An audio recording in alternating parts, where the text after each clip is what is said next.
have to say, and obviously the witness can disagree, but I found the witness today to be very frustrating and indeed a hostile witness in many ways, which is very unfair to us, because you were asked to come here today to bring clarity where confusion had reigned, and I'm afraid, in my view, you haven't done that, and obviously I'm offering my opinion on that. Can I just bring you back to the reference to the persons involved in the decision to leave Grace in the former foster home, and you dealt with Deputy Connolly earlier on in relation to that.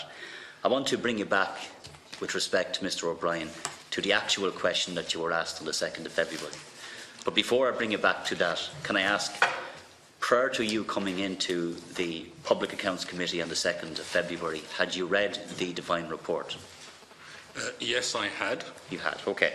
So Deputy DC asked you, and I'm quoting from the committee, so I don't know whether the secretaries can get it up on the screen, but the first, I don't know, it was the transcript of the Public Accounts Committee. I had signalled to the secretaries earlier I was raising this, so I don't know whether they have it. So the first question he asked is, who made the decision to leave Grace in the foster home? Okay, we can see that. So that's a very clear, very explicit question, Mr O'Brien. And on page 88 of the Devine report, it talks about H7, H6 and H4 being the 3 individuals who made the decision. So do you accept that the question that Mr DC was asking was, who made the decision to leave Grace in their foster home?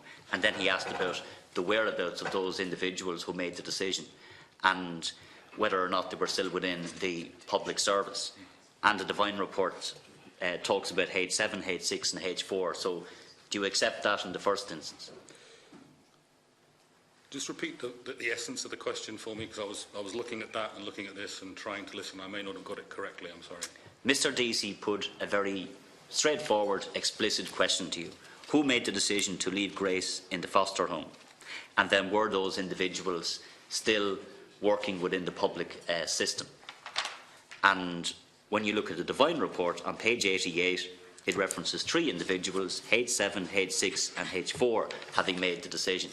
So do you accept that the Devine report, when they reference the people who made the decision in the October conference call, or before or afterwards, were H7, H6 and H4? Do you accept that? I accept that it says including H6, H4, H7. Does it reference H3 or H12? Not in 542, no. No. Does it mention it anywhere else, that they were involved in the actual decision? So when Mr DC asked you the question, who made the decision to leave Grace in the foster home, it was very clear, sorry, with respect, it was very clear exactly who he was referring to. You said you had read the report. If you had read the report, you would have known the only reference was, especially the explicit reference to the actual decision in October, was H7, H6 and H4. Yeah. So it's reasonable, sorry, with respect, it's reasonable then for us, in asking you to correct the record, that the question that was asked then is answered today. Now, you were asked earlier on about whether H7, H6 or H4 were still in the public service, and specifically H6, and you said you were not of a mind to answer it. You then said you would be guided by the Chair. I'm asking the Chair to ask you to answer the question, because I think it's important that that be answered today. Is H6, because you've acknowledged H3 is still working with Tussla, acknowledging that H6, if indeed that person still does work for Tussla, would not identify the person, in my view. So I'm asking that you answer that question, because that was a question that was put to you when you last appeared before this committee, Mr O'Brien. Well, first of all, and I'll ask the guidance of the Chair in a moment, so I'm just kind of letting you know that I'm going to do that. If you look at 4.4.15, it describes in greater detail the case conference on the 24th of October and goes beyond the H references in the other paragraph. Okay, so let's be clear, the meeting had other participants than the 3 that you've listed. Also, to be clear, the interaction with the deputy that you've referred to was quite difficult, and when you follow the transcript it's quite difficult because of the number of interruptions. The question appeared to change quite a lot as we went through.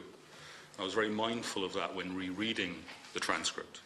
I'm very clear that what I was explaining to the committee, in circumstances where I couldn't use any H numbers, couldn't share the document with them, I was explaining to the committee who, in my opinion, based on reading the report, I had the greatest concerns about, and a reading of the transcript will bear that out. However, if the chairman is of the opinion that I should tell you where H6 works, I will.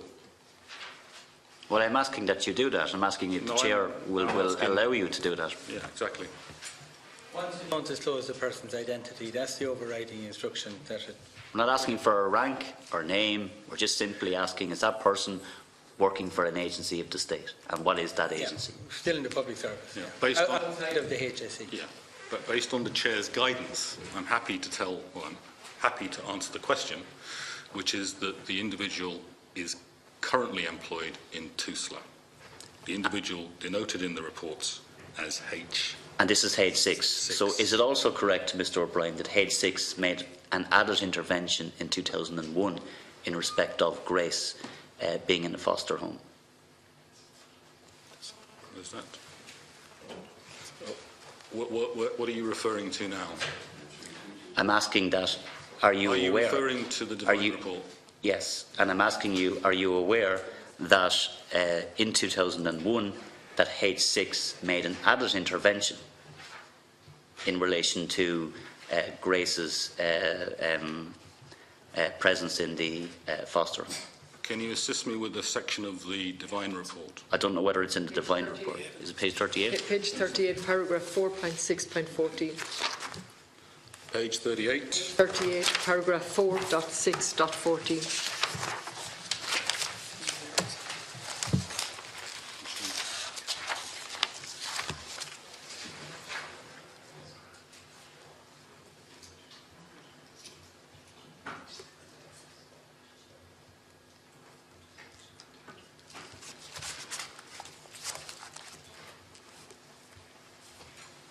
Yes, I'd read that section before.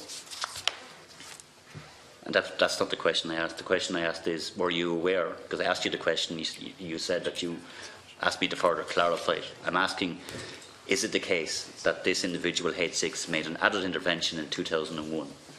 As per the Divine report, it's clear what it says in section 4.614. Which is? What, do you want me to read the paragraph? Yes, please, yeah.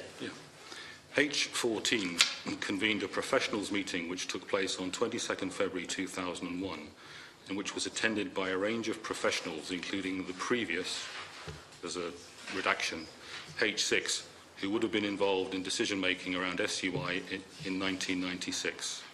The redaction of the ID1 day services also attended. The minutes of the professionals meeting noted that the former redaction H6 stated with regard to the previous case conference held on 24th October 1996, she advised that, and there is a quotation, previous allegations were dealt with and cannot now be resurrected as grounds to justify any decisions made in relation to planning for SU1's long-term care. SU1's present circumstances and long-term best interest needs to be assessed independently. The professionals meeting also heard reports from the day services SU1 around her frequent absences or long periods in her early days and her regression when she returned from periods away from day services. The redaction also reported that the redaction never availed of respite care and SU1 had never been sent on the annual holiday arranged by the day services. A profile was also provided of the redaction, including their age and Mr. Redaction illness. The recommendations of that meeting are as follows, and then it continues. Yeah, I'm glad you clarified that. You've at least clarified the original question that you were asked by Mr. Deasy, notwithstanding your contention that you had a view that he was talking with other people, or at least you had different people in your mind. It's hard to understand, but in any way we've dealt with that now. I have two simple direct questions for you now before I conclude, because I want to let other people in. I still find it hard to understand, Mr. O'Brien, and it beggars belief that from the point that the report, the Divine report, was furnished to the HSE, and the time that you say today a decision was made in February 2015 to put in place or entering in a process to ask on Garda Síochána whether or not you could publish the report. I find it absolutely incredible that that was not done before then. And from 2012 up to that date, that report sat on a shelf. And the reason why that report sat on a shelf is because the HSE let that report sit on a shelf. And that, I find, is and chimes very much with what many people allege, that there was a cover-up within the HSE, because I cannot understand why the report was not published. Now, you say the report was not published because of standard practice, but that's not what you said when you were before this committee in the past as well. So I want you to again very clearly answer the question as to why you did not seek the advice of An Garda Síochána prior to March 2015, and why the report was left sitting on a shelf for that time period. Question number one. And the second question is in relation to the funding issue that was asked recently. My understanding, Mr O'Brien, is that there has been no contact between the local office of the HSE and the service providers. So if that is inaccurate information, can you point to me, if you can, the level of interaction and the level of engagement with the local office and the service providers in question in relation to funding, and whether or not there is still an outstanding issue or a dispute in relation to the funding, but specifically the contact between the local office and the service providers. So there are two clear questions I have for you. And I'll finish on that, Chair. Okay, Ryan. I will answer your questions. I will preface them by saying that it is not accurate to say that the Devine report has sat on a shelf. It was provided to the Gardaí at the time, and the recommendations within it were being implemented, even while it was not published.